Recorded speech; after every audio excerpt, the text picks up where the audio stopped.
মৰমৰ ছাত্ৰ-ছাত্ৰী ৩ নম্বৰ অংকটো চোৱা। ৩ নম্বৰ অংকটোত কি কৰিবলৈ কোৱা হৈছে? গণিতৰ এখন কিতাপৰ দাম ৭৫ টকা। ৪৫খন কিতাপৰ মুঠ দাম কিমান হ'ব? ইয়াত এখন গণিত কিতাপৰ দাম দিয়া আছে। ৪৫খন গণিত কিতাপৰ দাম উলিয়াবলৈ কোৱা হৈছে। অৰ্থাৎ কিমান হ'ব? তাৰ মানে এখন মানে এটা। আমি ৩ নম্বৰটো লিখিম।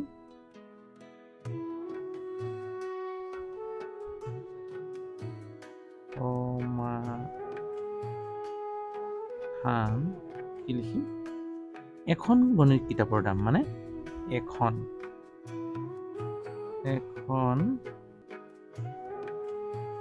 গণিত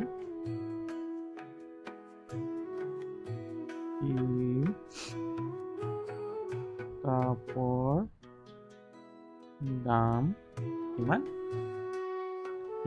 ৭৫ টকা। ৭৫ টকা। তেনেকুৱা ৪৫খন। এতেকে ৪৫খনৰ উলিয়াবলৈ হ'লে কি হ'ব? পূৰণ কৰিব লাগিব, হয় নহয়? গণিত কিতাপৰ দাম হ'ব কিমান? ৭৫ পূৰণ ৪৫। ৪৫খনৰ উলিয়াবলৈ হ'লে পূৰণ কৰিব লাগিব। এতিয়া ওলাই যাব। নহ'লে আমি ৪৫টা যোগ কৰিব লাগিব ৭৫। গতিকে সেই নকৰি আমি এইটো পদ্ধতি অৱলম্বন কৰিলে আমাৰ কি হ'ব? যে এখন কিতাপৰ দাম কিমান? ৭৫ টকা। তেতিয়াহ'লে তেনেকুৱা ৪৫খন কিতাপৰ দাম কি হ'ব? ৭৫ পূৰণ ৪৫ হ'ব। এতিয়া আমি ইয়াক কি কৰিব লাগিব? ৪৫ আৰু ৭৫ পূৰণ কৰিব লাগিব। এতিয়া পূৰণটো কেনেকৈ চাওঁ? ৪৫ ৭৫ ৪৫ পূৰণ হয় নাই? পূৰ্ণ এটা মাতিব লাগিব। প্ৰথমতে কি কৰিম আমি?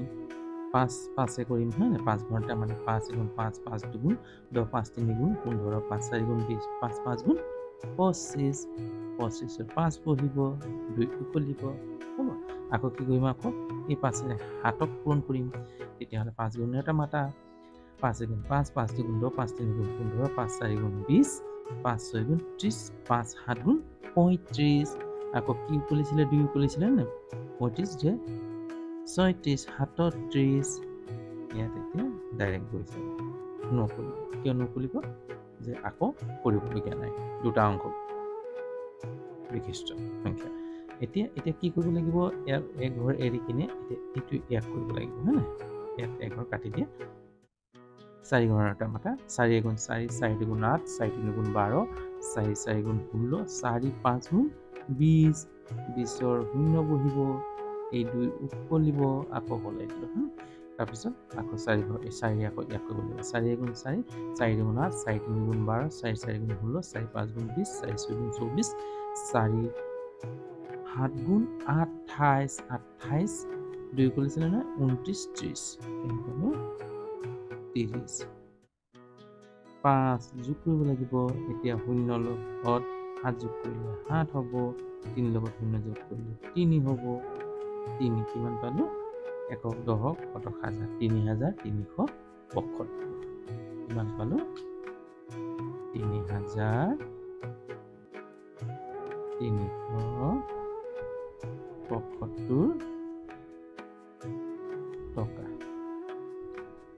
কিমান হ'ব এতিয়া?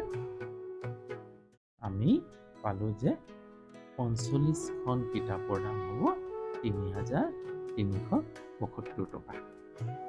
কমা দি দিব পাৰে, হাজাৰ নিদিলে একো নাই বাৰু।